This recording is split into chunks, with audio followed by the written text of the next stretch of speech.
Thank you. So I have shortened the title a little bit into Data, Resilience and Infrastructure, largely because that was too long to put on this title page.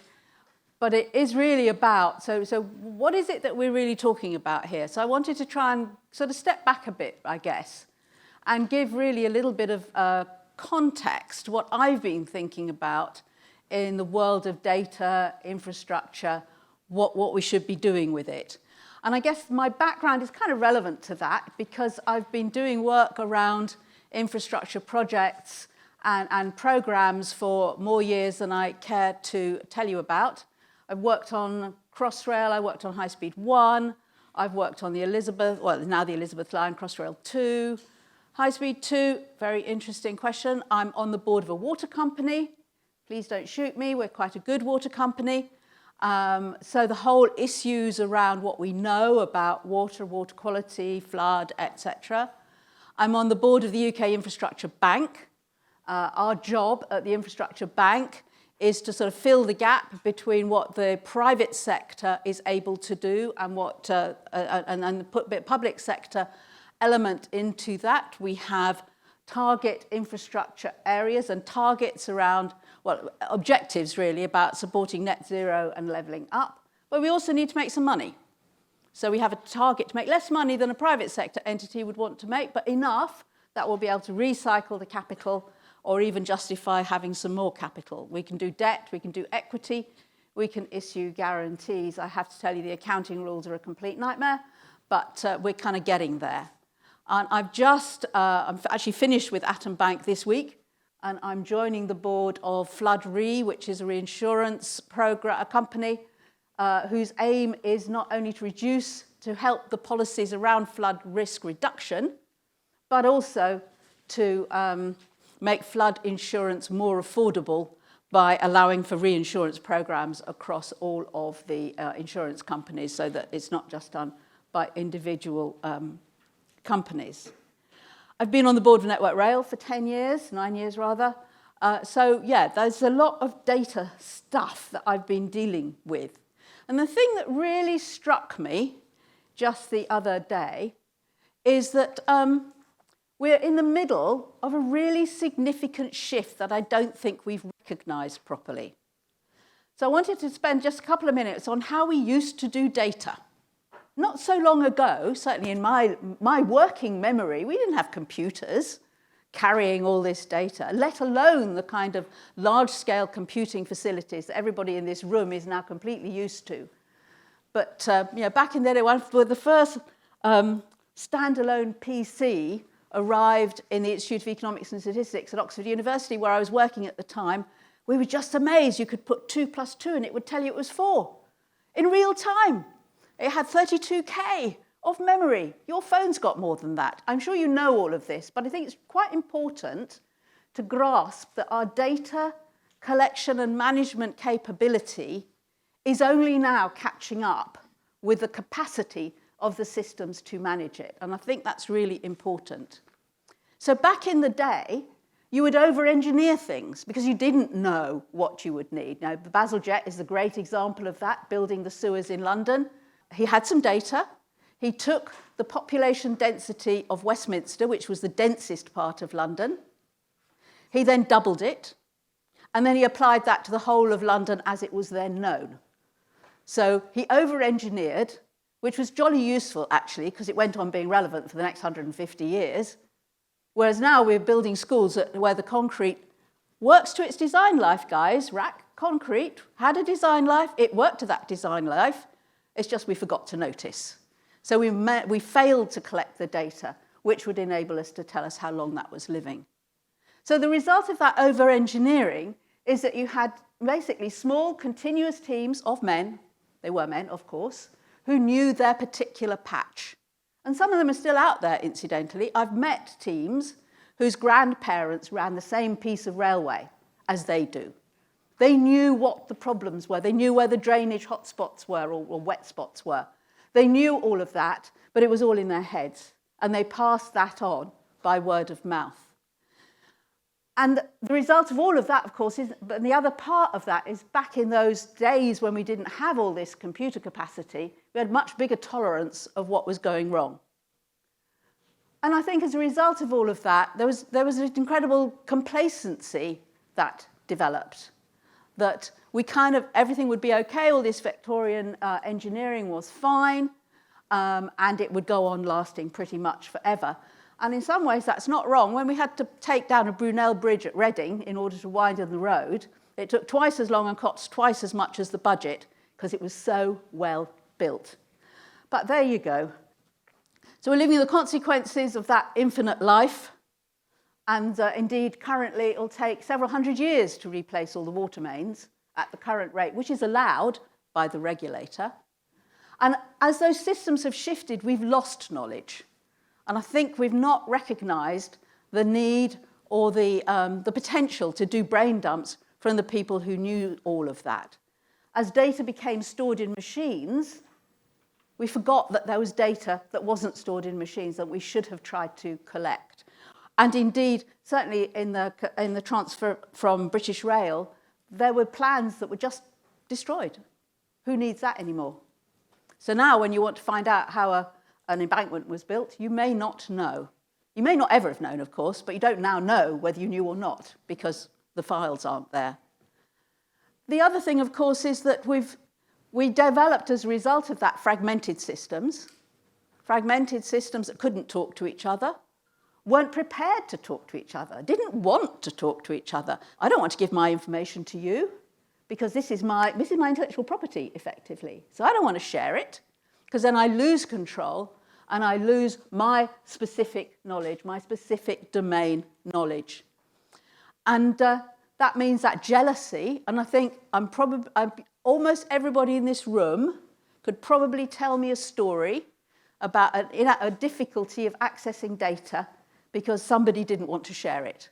It was their data. It was what they used.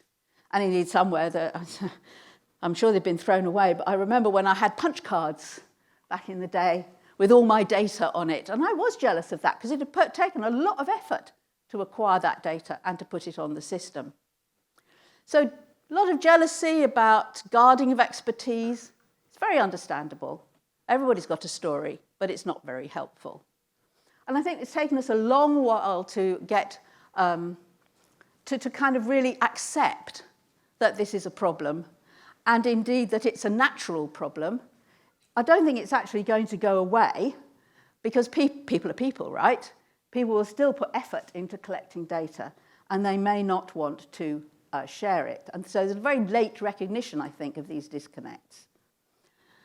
We're now moving into this period where we've got to go building information management. That's a kind of, you can put a ribbon around the building, well, at least pretty much. It connects to all sorts of things which are much more difficult, like underground electrical systems or water systems or drainage systems and what have you. But the building itself, if it's new, you can do that building information management, and you can say that you've got that digital twin of your building, of your new building. And here is a coherent piece of data about a piece of infrastructure. However, there are some limitations on what we can do with this. So I think we always need to come back to, in the end, we need some people who are using this stuff and who are recognizing it's what you can do and what you can't do. And I was seduced as well, actually, to be honest. I thought, digital twins, that will be great. We can put all the information, we can manage it all, we'll know what we've got. But, and this is where I think DAFNI is going to be very important, understanding the limitations of the data that you've got, its domain characteristics, its metadata, how frequently it's collected. There's lots of information in real time, but equally the piece you want might be 100 years old, might be about the shape of the tunnel that was dug for a sewer 100 years ago. And if you don't have that piece of information, you won't be able to get an accurate data set that you can maintain. And I think we underestimate the difficulty of this. And I think one of the big roles that DAFNI can help with is to compile some of those, the positives and the negatives of the information that's available. You've also got to be able to identify the linkages between your different data domains and data series, the linkages and the feedbacks. Feedbacks can be obviously incredibly important and easy to underestimate. When a bridge was taken out in the floods of, is it 2007, I think, up in Workington at any rate, not only did it take the bridge out, but it took out the electricity and the water supply, because the pipes, and the gas, because the pipes were on the bridge. Nobody had put any of that together, because that wasn't what we kind of did at the time.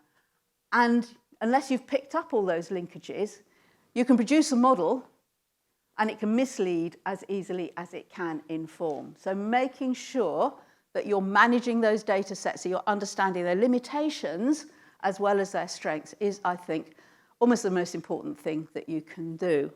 And that your model is actually, its objective of the model is what you want to use it for, and you recognise what it can't be used for. And just to give a little bit of a plug, a few years ago, did a Blackett review on forecasting and prediction, and that was the really big conclusion that we reached, is that models have a life beyond their shelf life, beyond when they're fit for the purpose. They're built for a purpose, they're used for the purpose, and then they kind of go out there and have a further life which may or may not be useful. And unless you really look at that, you're just creating a new black box that nobody understands and nobody knows how to use and nobody knows where the data comes from. It's clear the first electronic systems are in banking. Some of those still rest on stuff written in COBOL. Anybody here know COBOL? Oh, couple. Not many. You could sell yourself then when those systems begin to come apart. And nobody can do anything with them. They're still there in the underlying infrastructure of banking models. And now, to do anything about it, to remove that legacy system is unbelievably expensive. So that's something that you need to keep looking at. Are the software tools, and how are we going to make sure that we're categorizing and cataloging the software tools? And again, this is something that DAFNI should be able to help with. So in the real world, even identical twins have different life trajectories. I don't know if anybody follows Zoe. Tim Spector has these good stories about twins, and people with identical genes can still have life trajectories which look quite different because of what happens to them. Again, this is all the cautionary tales that I want to start with. So we need to think of ways that you can use the small group who can dive down and really understand the detail, and how they can have access to something which helps them see the rest of the elephant. It's a classic story. The blind men, each of them can look at a bit of the elephant. They have no idea they're looking at an elephant. So how do we bring together small groups into that bigger story? Large data sets. I think it's really important not to be seduced by the large data sets. They look terribly sexy, telephone data sets, all of those sorts of things. But what is it actually going to tell you about the underground aging assets? National Underground Asset Register is hoping to kind of overcome that. It started actually in Northumbria. Northumbrian Water has this innovation festival, and that was one of the first things that came up during that festival. That was in 2018. In 2023, that's become a national system, or it's being rolled out over the nation. But that's going to take time, so it's really taken a long time just to get there. And now they're doing some more pilots in London and further in Northumbria. So lots of data is all very well, but you've still got to make it lead to insight and creative decision making. But come back to what people are needing to do with it. So one little example, in Northumbrian Water, we're developing this tipping point tool. One of the things the regulator says, the water companies keep saying, this is terribly old, it's going to fail. And the regulator says, prove it. And it hasn't failed, so you can't. So how can we use better data? And that's what the aim of this tipping point tool is, to get to a point where you can say, This is now at a point where it will need, next year, it will in a 5-year planning period, it will need to be replaced. Rather than saying you only replace it after it's failed, because obviously you've got that information. I'm now, joining Flood-RE. I'm still learning about Flood-RE. Looking at plans to reduce flood risk. The whole aim, Flood-RE has a limited life. It's supposed to finish by 2039. In 2039, we want to have manageable flood risk for housing, so you can afford to get a flood risk insurance without the existence of this reinsurance program. So, and one of the things obviously everybody's interested in is nature-based solutions. But we don't have any data because we haven't done them yet. So how do you propose and get agreement on mechanisms which are better than pouring concrete, with all the environmental consequences of pouring concrete, even good concrete, to make more use of storage of water, slow it down, rather than speed it up, which is what we've been doing for the last couple of 100 years. How are we going to actually do that? So, and again, one of the ways in which how do you think about the data that you could bring to bear to identify solutions that we haven't actually done yet? And this is actually the list of the things that DAFNI will be working on. And I think these are all areas which can help with the challenges that I've outlined. Large-scale capability, sort of systems that can handle different data sets and help pull them together. Data combinations, make sure you've got the metrics on the same basis. And you remember the shuttle disaster? One was imperial, the other was metric. People died. Getting the software tools together. Query, report. What's the right kind of software query and how can you access that more effectively to answer the questions? And incidentally, the most important thing you can do as a researcher is make sure you're really clear about the question you're asking. A bit like the exams, right? Visualization tools is another thing that, again, one of the things I always used to do when I got any data set was just chart it out.